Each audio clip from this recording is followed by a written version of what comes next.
Isn't it absolutely wonderful? It really is. It just depends on your perception of it and how you look at it and where you look and what you look at. You'll find that this realm is described as duality, as two-faced, as above so below, as within so without. The macrocosm, the microcosm.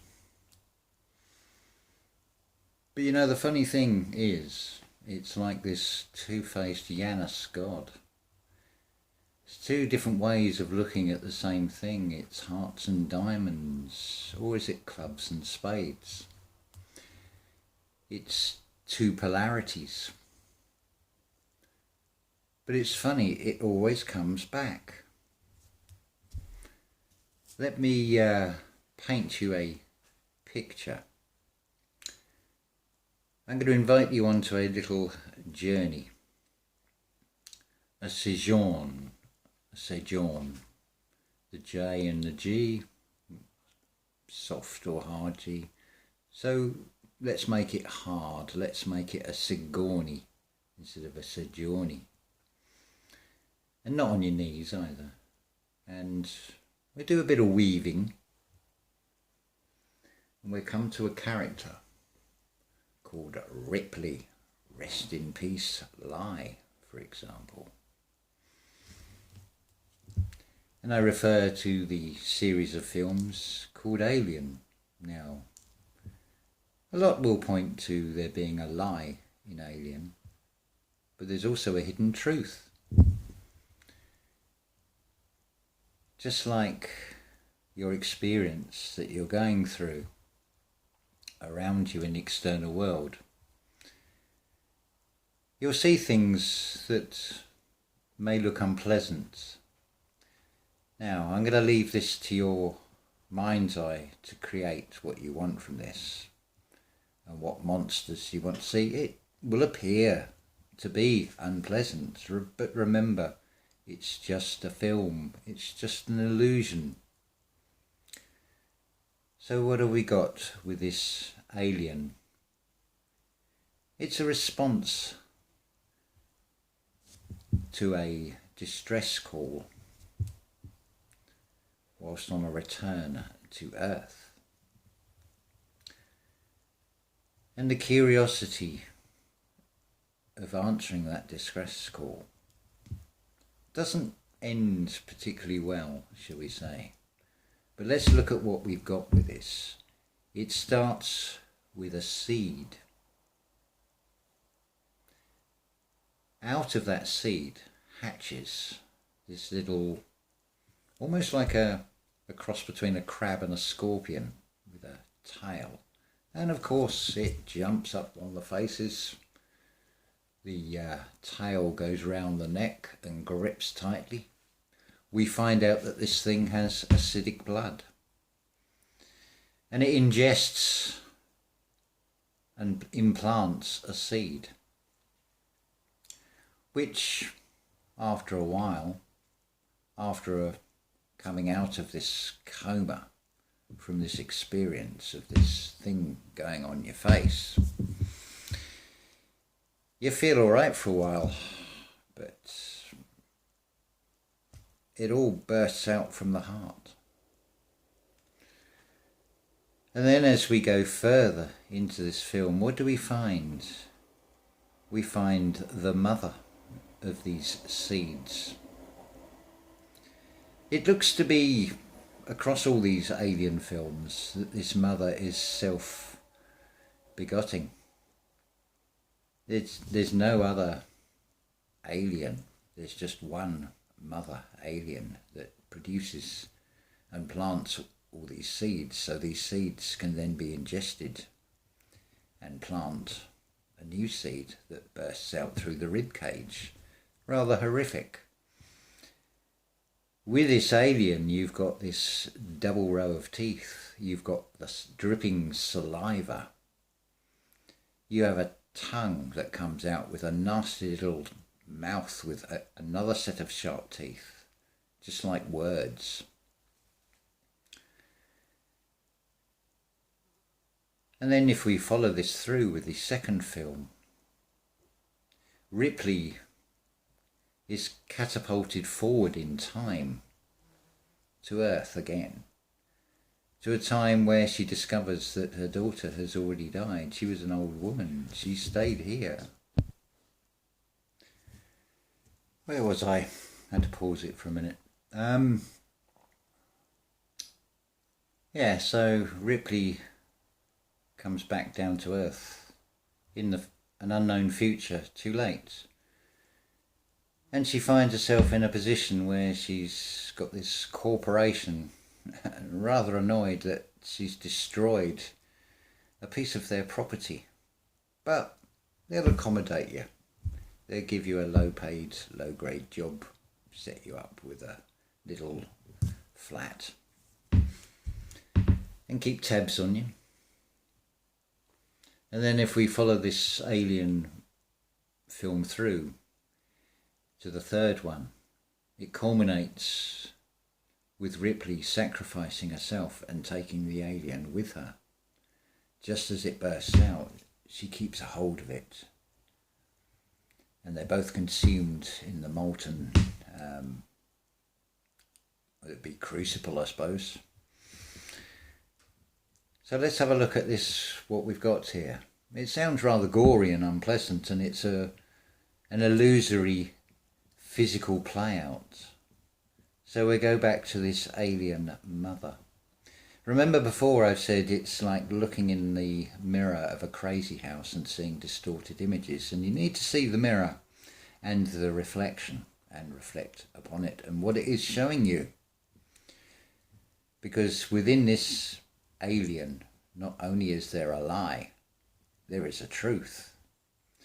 So you have this alien, this mother, self-begotten, producing many seeds, and these seeds are external,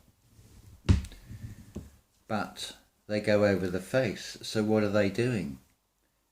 They're covering the eyes. They're denying the external reality. Now with this tail, it goes round the throat. It's a very twisted reference to going into meditation and going into the silence, allowing a seed to grow within inside you that will explode in the heart and the mind.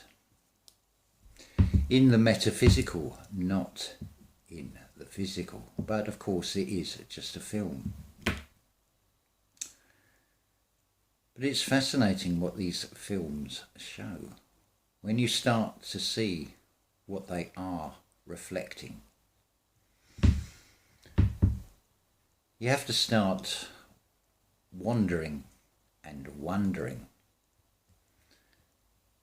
Be an observer and have a look at what is going on, what is really being shown to you.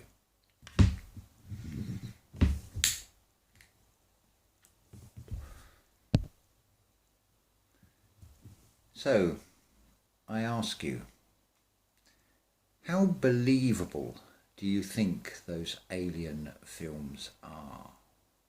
How real do you think any of that was? Of course, the other part as well, the saliva, the salvation. Look how that's twisted into a monster with sharp teeth. You'll notice also with these aliens there are no eyes, and yet they can sense, they're intelligent. They're telepathic, which is shown in the way they communicate with each other. They don't vocalize, but their tongue is like a sword. It can cut, it can kill, it can punch, it can drive the message home. Now do you see the film in a different perspective on what it is showing to you? No different from anything in this reality. Think about on social media, on say Facebook, you're scrolling through, it's dead, I see it, I scroll. Those innocent things, those name tests, those things of how old is your soul, are you a Pleiadian, which constellation do you come from, and so on. It's just a test. But you can go to school, you can be educated and do a series of tests. It's a bit of a strain. It's like a net and it's filtering. But what is it filtering for? What is this system looking for? Seek and ye shall find. But look how beautiful it is. Who gives away the power? Who subjects themselves to taking that name test? Just for fun, of course. But you need to start asking yourself, what is it that they're looking for? What is the they? What is being created? And who is acting it out? And if you want to know the answer to that, just go and look in the mirror and take a good long look and take a look inside. So just like the Alien film, look for the alien inside you. How many of you have said, I don't feel like I belong here? Depends what your perception and your awareness is of what you are and who you are. Whether you see yourself as this mortal, finite being that is born, goes through life, decays and dies, and that's it.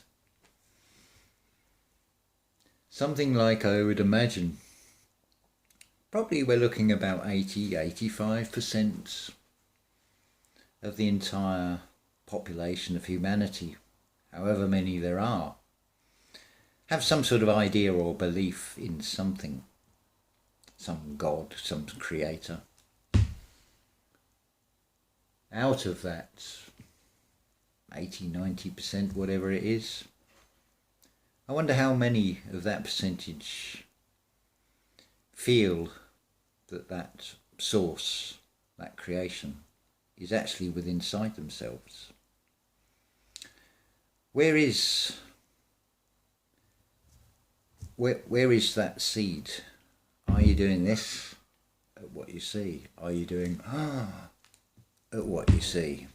How are you reacting? How are you responding to it all? Are you going into silence? So yeah, we're going to do 1,000 suns. I've had one comment of saying yes please to that, and it is absolutely amazing what that reveals. It starts with a requiem. So that could be very interesting. Dirty Harry, I mentioned. I'm going to break it up into different bits rather than do that as one video with the day-to-day analogies. But Dirty Harry, what does he say? Make my day, punk. Did I fire? Was it 5 bullets or 6? Was the punk counting? Was he aware of the situation that he was in? Or was he too busy in fight or flight mode and trying to get away from this maverick cop? Wherever you look, you'll see it. The materials are all there. Seek and ye shall find. It will all be freely given to you. But just be careful what you're looking for. As I said to somebody earlier, have you found him yet? And they said, who? I said, that white rabbit. Because of what they were looking into, which is basically a vast echo chamber, a chasm, a schism that is going to separate you from self. Because some of those tunnels, those rabbit holes, can be very, very deep. And I don't think I've come across anybody who's actually found the end. It's about as good as trying to explain what that underground chamber under the Great Pyramid is that comes to a grinding halt. And nobody seems to come up with a reason for what it's for. What I can tell you about it is, and it does make sense, if you're in the end of this tunnel and you can only lay down in it, and you can only spend no more than an hour because you use up the oxygen because of the angle it is at, and you would need to be pulled back out of that hole or suffocate. But you would have done it to yourself. You would have exhausted the breath of life. So, aliens, a lie and a truth, all in one. So it's telling me, if I look externally at some science fiction, how fictional is it? Because it's telling me to go within and find that seed. But I don't particularly want it bursting out through the ribcage in a violent way. Because that alien, all that creates is a self-centered, acidic, blood-based destruction to everything around it. So what is that reflecting? What is that telling you in its reflection? It's saying, give from the heart. It is saying, co-create around you. As within, so without. Opposite polarities. Red shift, blue shift. All shown to you. And again, it's a heroine. The heroine is not a drug. The heroine is a divine feminine who saves the day. You all have a masculine and a feminine side of the mind. It's part of your trinity. You just need the light of the pineal. Fill thyself with light. But it comes back to, if you look to the sky, the birds will precede you. If you look to the water, the fish will precede you. Don't look externally. It's a waste of time, but it can also, because it's a duality, in this reality, can show you a truth. It can be revealed. So is there such a thing as a fiction in science, which is a seance? Quite a lot there to weigh up within one's mind.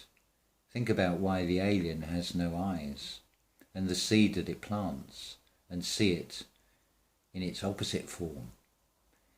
You turn it from a monster into something particularly beautiful and wonderful that has huge potential. If only we can all see it. Blinded by the light. Kill, kill, kill, kill, kill. It's not physical, it's not violent. The kill is the severing of this objective fact of this reality that you object to because you see that it's wrong to your perspective. And you want to change it, you want to make a better world, you want to co-create. The seed, the idea, that feeling is already within you. You just need to open it up a bit more. And that is going within and allowing that seed to rise. And it will fill round the chest. It's beautiful. Many of you are going to disagree with that, but this reality is beautiful. There is absolutely nothing to fear except the fear that you create yourselves. But if you want to still believe that this or that is going to come after you, you're magnetic, you will draw that towards you. I find that rather repellent, so I will repel that and I will deny it. It takes one to no one. For the public record, I said on the previous video, I'm totally insane. This world is insanity. You got to be insane to see the insanity. It's a beautiful joke in a way, with a very twisted way of showing it, which is often in the physical, playing out the metaphysical in a very distorted, very opposite polarity way. But do your own polar shift. Change that polarity within you. This reality is all about solid material pulling you down like iron, heavy metal, Fe, flat earth. Flip your polarity. Be positive. Raise that seed, that consciousness within inside you until it goes bang. Oh, I'm going to reveal it in songs in 1,000 Suns. Why 1,000 suns? Your 6 chakras inside, when those petals open up, when you'll start filling with light, it magnifies by 1,000 times. It's 1,000 suns. And it's beautiful. It's the 144,000. It's not 144,000 individual people. It's individual, and it's 144,000 within you. It's all within you. The answers you seek, what you wish to create in this reality. I choose to not play this game any longer with that external, fear-based reality. That's just a sick joke. But look at this reality. You've got solid objects. To define those solid objects are spaces. To find those pearls, those gems, that soul connection where there's not a word said, that instant soul connection, to find those gems, those pearls that are out there, what are described as your tribe. You've got to wade through a lot of negativity. It's a contrast. How do you find the light if you don't have the darkness? So maybe you want to look at that Alien film again. Just don't absorb the fear from it. See it for what it is. Don't worry about putting the labels on things. Just sit and watch it. Watch the story unfold and realise it's just a twisted distortion on telling you the truth within alien, a lie in. But a lion, you're missing the break of day, the rising of the sun. So, I really do hope you see the truth in the lie that is out there, but more importantly, it is within. I love you all. Ta-ta for now.